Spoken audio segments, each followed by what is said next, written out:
Somebody tell Nick Cannon that Mariah Carey is no way interested in him and all them babies and all of that drama. Period. Y'all already know what time it is. I got the black V-neck on.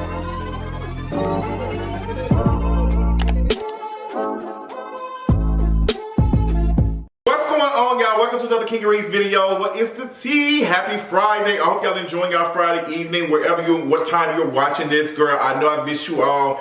I am putting out some content the next couple of days. Got a couple of things I want to get off of my chest, but I hope y'all are enjoying y'all Friday evening. I hope y'all are being safe and doing all the things y'all want to do on this Friday. It's payday. Y'all clicking and clacking. Y'all asses to the club. But girl, we got so much to talk about. We got to talk about Nick Cannon.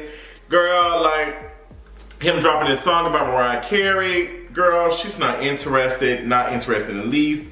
And the whole situation with the baby and Danny Lay's brother, Danny Lee. What is it? Is it Danny Lay or Danny Lay? I'm just tired. I'm tired. Also, the Nope trailer, the new movie by Jordan Peele. What did y'all think about it? Did you watch it? Did you see any clues? We're gonna talk about that. Also, Jack Harlow just released a new song with what's that girl name? Well, she wasn't in the song. She was in the video, but she looked cute. Young Miami, Carisha, she looked cute. So got that to talk about some other things. So let's go ahead and get into this mental health check-in before we do anything else. So my mental health is doing pretty good. I had a really great conversation today and I feel like really relieved and just like, I feel good. And one thing I will say about depression is just because you see someone doing good today does not mean that they will be good tomorrow. That's one of the things about coming out about depression and coming out about like feeling, you know, like mental health is that once people see you doing better, they think that, oh, okay, well, it's done. It doesn't work like that. Like you have your good days, you have your bad days, and you try to pull your way out, and that's just what it is. Like, I feel like that's what I've been doing the last couple of months, and every time I think I'm pulling myself out of it, here comes something else. But this conversation I had today, I was able to like talk to a close friend and stuff, and we had it was really good. So I really needed that fire under me. I'm going to enjoy this weekend. I'm going to catch up on some shows. I'm going to watch Big Brother tonight. I will be doing a video about Big Brother because baby, Todrica Hall, they've been eating her up. They've been eating Toddy Rockstar up. They've been eating Todrick up on Big Brother, baby. Celebrity Big Brother. I don't know if you watched it.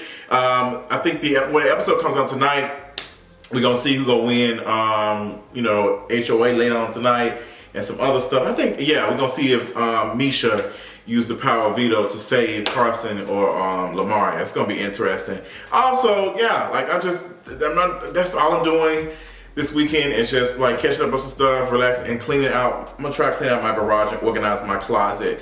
But that's all I got for this weekend. I hope y'all are doing the things y'all need to do. This is like a President weekend. Ain't it like y'all off? Ain't folks out Monday or something? I don't know. But other than that, I'm doing pretty good. I love that. I hope I continue on to feel this way for the next couple of days. I hope you all are doing well. With that being said, let's go ahead and get into the tea for today. The tea for today is I am sick of Nick Cannon. I am so sick. I am beyond sick of Nick Cannon. Just tired. I'm just really tired.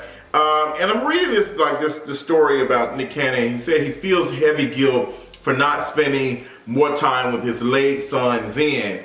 And this is one of the things that we've been talking about when it comes to Nick Cannon fathering all these children is that he does not have enough time. Even if he was just a regular, quote unquote, dad, working a regular job and stuff, he still would not be able to be present in all these children's lives. And considering that Nick Cannon is a celebrity, he's doing Wild and Out, he's doing this show, he's doing other things to make money. He just does not have time. Like, and I think a lot of people seem to think that more money means a better parent. And that doesn't mean something. You have to be present in their child's life. Now, I'm not saying that I agree with the quote unquote perfect family structure, a mother and a father. Like, I believe that you make the best of what you got. If it's 2, 3, 4, it's whatever. If it's you, single parent, in your own community, helping raise your child, that's that. But I think with Nick Cannon's not thinking about like the best for these kids. I think Nick Cannon is thinking about what's best for him, and that's leaving these children behind. Like we'll call him George Bush, because that's exactly what he's doing. I am sad to hear about his son passing and stuff, but you know, like Nick Cannon, like you can't sit up here and say you feel heavy guilt, and you're continuously bringing these children in this quote unquote fatherless home. To be honest, like it's not giving. Moving on to the song that he did about Mariah Carey, talking about he missed Mariah Carey, and you know he feels all alone. And that's another thing that gets me, is that he feels alone, but you have all these kids. Like you don't have time to be alone. Like you don't have time to be alone. You don't have no time. You have all these women out here, you know, taking care of kids. Like, you don't have time to be alone. Like, what are you even thinking about as love? Like, what? I don't know. She ain't coming back with all those kids. Nick Cannon opens up about divorce from Mariah Carey, admits he messed up with his dream girl. And it's just like, I don't even believe that Nick Cannon is being honest about this. I think this is kind of like some shock value stuff. Like him talking about, you know, on his little show or whatever. I don't think he really, like, cares. I think he's just kind of using this. And it's honestly it's really disrespectful to Mariah Carey. It's like Mariah Carey got her own stuff going on. Like, don't be bringing attention to her for some stuff that you're doing. Like, stop. I hate when men do this. And it's all, you know, reminds me of what Kanye West has been doing. Instead of bringing, like, it's on another level. I'm not comparing Kanye West to Nick Cannon, but what I am talking about is how men, you know, talk about their exes and talk about and like try to, you know, put them in the public eye and kind of, you know, get folks to feel bad, get the public to be like, oh, okay, you need to, like, it's that type of stuff. Get the public to kind of respond and make the person feel guilty or whatever for whatever. And it's just, I just wanted to stop. And I just don't care for Nick Cannon. I don't take him on this whole self-righteous blackity black. And he started having children with these non-black folks, passing on this wealth and stuff to these non-black women. I'm just not here for it. I don't care what you say. That's just what it's giving. That's what's on my mind. And I just want him to just leave Mariah Carey alone. Leave us out of it, to be honest. Like, girl, like, please. Go away from me with this, Apollo. Moving on.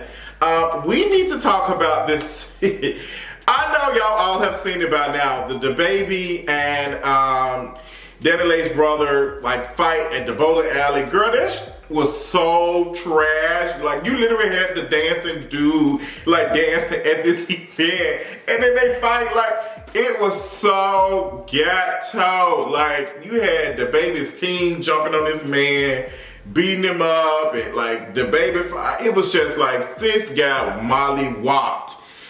Whoo, like, and it's just one of those things, like, girl, when folks say on site, it's given on site. I think this is trash for DaBaby. Like, it, like, once again reinforces how, you know, he is violent.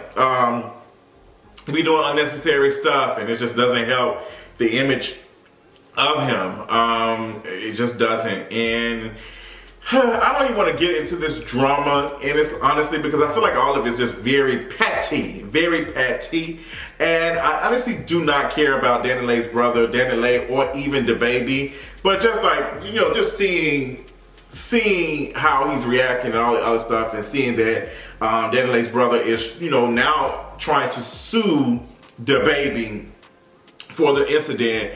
And DaBaby's lawyers are responding and saying that, girl, this is a cash grab. Cash grab or not, like, pay up. Like, that's what it is. Like, if you did something like that, like, I don't, like, even if it, I mean, his lawyer's gonna say whatever to dismiss the case, but it's like, girl, just be prepared. Like, be prepared. You're gonna walk the walk, you're gonna talk the talk, whatever. And that's just how he responded. So you have to play the game, whatever. Like, this man ain't no street, like, person. Like, all that mess he was talking online, it, like, we knew he wasn't for the bust a grape. We knew he wasn't gonna bust a grape. You should have known he was a policeman. You should have known he was a police person. You should have known that. And he called the police and he got the people in, like, girl, this was given. So I don't know what you want us to do. Like, that's just what it is. So, girl, hope they figure that out. Because, you know, it's silly. Let's move on and talk about the trailer for Nope, Jordan Peele's new film that is supposed to come out sometime in the next couple of months, whether it's summer or something. I watched the trailer. I actually did a Twitter discussion about it. I did a Twitter, what is it, Spaces? Oh yeah, I was on Twitter Spaces. I'm getting old, girl. I'm 34. I'm getting old. We had a discussion about the trailer, and I will say that the trailer, like, for me, watching the trailer, I feel like sometimes Jordan Peele spends so much time, like, throwing out so many things like imagery that is like, oh my gosh, it's like, oh goodness, good. Like, it's just so many things that then when we watch the movie, the plot is not giving. And I say that because I really wasn't a fan of Us. I felt like Us was all over the place. It just didn't make any sense. A lot of the theories that people were saying for the movie, when they saw the trailer, they saw the things, that the theories to me were better than the actual plot for the movie, to be honest. I don't think the plot really gave me anything. The twist, it really just, it was like, oh, okay, like it was giving like basic twist.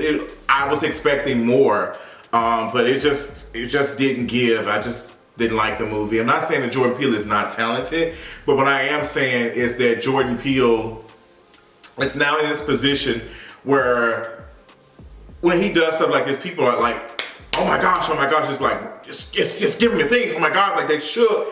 And I'm like, let's see what it's giving. Like some folks say, finally, I'm watching a trailer and the movie is not giving away. I've seen trailers for a lot of movies, and I've seen trailers where they didn't give the plot away in the trailer. So I think there's a way to do it without putting a whole bunch of like stuff in it. But I am excited about it coming out. The Twitter discussion, you know, folks were saying that NOTE stand for not on planet Earth or something. What was they saying? They were saying a whole bunch of crazy stuff. And is it about aliens? Is it about something else? Like, it was just so many like theories and stuff, and I just cannot wait to see what it's about. I'm kind of just holding my theories for right now. I might do a video about it, what my theories about it is. But I will say, seeing Keke Palmer in it, Keke Palmer sound like Keke Palmer, whatever. I don't know her name in the movie so far. We don't have any information, but she sound like Keke Palmer. It's kind of taking me away a little bit, because when I watch movies, I want to be submersed in the thing. I want to feel like that this movie is happening right now, like I'm in this movie. And I like hearing Keke Palmer sound like the person that be on the talk shows and all the other stuff. But the gag is, it just doesn't do anything for me. Like, I don't know, like she just seemed like she's playing Keke Palmer. So it's kind of taking me away. Maybe we'll see more. Maybe, you know, I don't know. But, you know, if you've seen the trailer, let me know what your theories are below. Comment below. I can't wait till we get another trailer. I think I'm going to be more excited when I get another trailer, and I'll do a video about that. Now, moving on, I want to talk about Wendy Williams. You all know I've been, you know, talking about the whole thing that she had with Wells Fargo, and, you know, her team or whatever was trying to get access to her funds and stuff through Wells Fargo, and Wells Fargo was like, girl, we locking this up because we believe that there is something going on, and we don't want to be responsible for somebody taking your money because you might be incapacitated or whatever. And now there's been a video posted on Wendy Williams' Instagram account, her new personal Instagram account, and in the video she's talking about, you know, her family. It seems to be like her son is recording or whatever, and she's walking, she's at the beach, and she talked about her mother, but her mother has passed. So it was kind of confusing for a lot of fans. It was like, her mother has passed, why would she bring that up? So a lot of people saying the video is probably like 2 years old. But I don't know what is going on, but this whole situation is extremely sad to me. Even hearing about Wells Fargo's now sealing the documents and stuff, sealing the whole case and stuff, so the public won't be able to see what's going on. It's giving that there's some really shady mess going on behind the scenes, and I'm really kind of very nervous for her. I don't see Wendy Williams coming back. I think this is just it. I really wish that Wendy would have ended the show a couple of years earlier. I really wish that she would have just kind of just said, hey y'all, you know, thank you so much. Like, I'm retiring. That this has been a wonderful joy. I wish she would have been like that person to, I'm not gonna say strong enough, I wanted to say that, but I wish she would have just said, hey, you know, I'm finna go in retirement, I'm taking care of myself, but just kind of like just working herself, even when she, you know, she was making mistakes, she was making clearly, like she wasn't Wendy a lot of times to me watching it. Like she was heavy reliant on the producers and stuff. Like she wasn't remembering what's going on, and she was talking about stuff and then she was losing focus and stuff. And it made me think about myself because sometimes I do that. And it is a lot to try to remember all the things you're talking about, but that was what made Wendy. It's just her talking about the tea, her giving her opinion on it, and you know, her knowing like, and it just wasn't giving that. So I hope that Wendy is okay. I hope that she gets better. I hope she gets the healing and the rest and stuff that she needs. But I do think that it's time to pass the torch. I am excited about Sherri Shepherd taking her on in September. I'm excited to see what that looks like. I think Sherri Shepherd I think she would be good for that. I think she would be good. I think the show definitely needs a rebrand and stuff and all that. So moving on, let's talk about that podcast. I haven't really talked about the whole situation with Joe Rogan and the podcast debacle of all of him. You know, I haven't had a chance to discuss and have a conversation about all the times that he, you know, used the N-word on the podcast and the episode's been deleted and how Spotify has been reacting to it. I've not really given much thought to it online, but I just know that whiteness is going to white. And Joe Rogan is not going to be quote unquote canceled. Spotify is not about to lose Joe Rogan because at the end of the day, Joe Rogan can take that stuff somewhere else. Joe Rogan can take that to another platform, and another platform will pay him top dollar to be on there because it's just like, okay, girl, we love being defined. Like you're gonna toast the word mask and get vaccinated. I'm getting mad. It's just that is his audience, that his fan base. I do see a lot of black folks like, you know, saying, hey girl, I'm canceling Spotify. I'm not listening to stuff on Spotify no more. Going back to Apple Music. But I'm gonna be completely honest, Apple Music probably has some other podcast folks who are saying something just as crazy. All these corporations are interested in $1 green. That's the only color they're interested in. As long as it brings them money, they don't. The moment they tell you, well, we care about whatever, it's because they want their brands to look good. But trust and believe, Spotify, like, girl, we are making way more money. We're okay with losing a couple of, you know, 1,000 black folks or whatever. We're okay with this.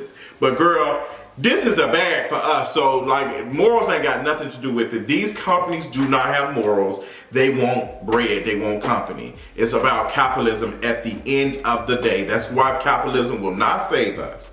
As long as capitalism is here, we will not be saved. It just won't. I don't know how many times we have to keep having this conversation, and I feel like I have to remind like folks, and not because I'm tired, it's just I'm seeing that they are like, no, we are making a good amount of money from him. His people, his audience is watching. Like we're not doing it. We'll donate $10-20 million to these black schools and stuff. We'll put a couple of black folks, artists get this, but we're not. We're just not. So we're not bowing. We're not doing it. Does that sound like something you want? Let me tell you something, you'll never get it. It's just definitely giving that. So I don't have Spotify like that. I don't think I listen to Spotify. I don't know. I've only been listening to stuff on Apple Music for the longest, and I only did Amazon. Did I say Apple? I've only used Apple Music for the longest. I use Amazon because I have Alexa app, and I like Alexa playing music when I wake up in the morning. Period. It makes me feel so good. So good.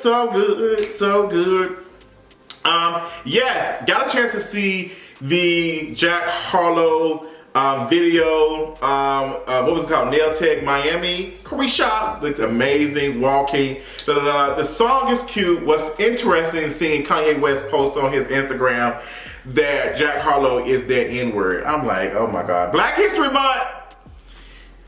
But I tell you, Black History Month has been a mess. It has been a flaming hot mess. Like, I don't even know if y'all saw that video of Thomas Sotomayor. I can't stand him. Got to fighting with this other black girl on this podcast, Fresh and Fit. I'm just like, Oh my God, like, girl, Black History Month has been a hot, flaming mess, and I'm honestly about to drop a video called Cancel Black History Month until further notice. We got to figure this out. It's just too much going on. So, Jack Harlow has dropped this video, the song. It is actually kind of cute, I'm not gonna lie. I watched it. One thing that's a takeaway for me is just seeing him immerse himself in black culture. You got all these black folks around him. He got, you know, Young Miami in it. It's giving Blackity Black. He rapping it. It's just like he's giving all the black culture, but it's like this is a white boy with curly hair. It's giving Justin Timberlake all over again. And I feel like I'm the only one seeing it. I think it's a good, you know, whatever, but I'm like, I don't know if I'm interested. But, you know, black rappers have no problem letting these white men into their spaces, but they won't let no black women in there, specifically no dark-skinned black women, unless they got to smash them. Ain't that right, Rick Ross? Mr. Rick Ross. But yeah, watch the video. Tell me what y'all thought about it. Tell me if y'all thought Jack Harlow gave the things that was supposed to be given, because I think he did pretty good. But I'm like, girl, that sound like I'm gonna listen to that all the time. I don't know. So yeah, so in this video, kind of a little bit of a PSA, just maybe a little bit. I didn't want to bring this up too much, but it's on my mind, it's on my heart. The whole video expose or whatever of Isiah Rashad. Y'all don't know who he is. He is a rapper. I think he signed to Kendrick Lamar's label. And there was recently a video of him that was dropped, and it looked like he was engaging in, you know, sexual act with two men or whatever, and people were like saying he's gay, he's DL, all this other stuff. I don't feel like having a whole conversation about this on this platform. Maybe I'll put together in the middle discussion about it. But I do think that we need to be mindful of when we see videos like this and it's like dropped without someone's consent, that we're not out here sharing it and we're not out here, you know, thirsting after them. I saw a lot of that, and even I talked about it when seeing the video with Nelly and stuff. But I really don't like the notion of trying to expose somebody. That stuff is very dangerous. It can lead to someone's death and harm and stuff. That's just not really good. I'm just not a fan of it. If that stuff is released without his consent, it's not right at all. It's not right. I don't care what he was doing, who he was doing it with. That stuff was released without his consent. I'm just not a fan of it. I've never heard of Isiah Rashad until recently. He's a very handsome man. I honestly used a picture of him the other day as a meme of him drinking a drink out of this woman's butt cheek. So to see all this is quite interesting. I was like, damn, I didn't even know this was him. He's a very beautiful man, beautiful black man. It's a big conversation. I think I might want to tackle it with some other guests and stuff, talk about like the whole DL thing and, you know, exposing men for being queer and all the other stuff, and how we can, quote unquote, create spaces to make folks comfortable with themselves and their sexuality and all that other stuff. I think that's very important for me, like how I think about as a person living with HIV, that if a person makes me feel comfortable, I'm more comfortable disclosing. I do disclose, but sometimes it is very hard because I don't know if I'm going to experience harm in disclosing or what's going to happen, how that person's going to react. And I shouldn't always be the person that's initiating the conversation about sexual health. I did a whole video discussion about that. If you haven't watched it, it's by YouTube Originals. It was really good. I really enjoyed that. Hopefully we see some more in the future, maybe. But I want to thank you all so much for watching this video, checking out this King of Reese video. I know I'm late, but better late than never. Until next time, I'll talk to you later on tonight. Bye.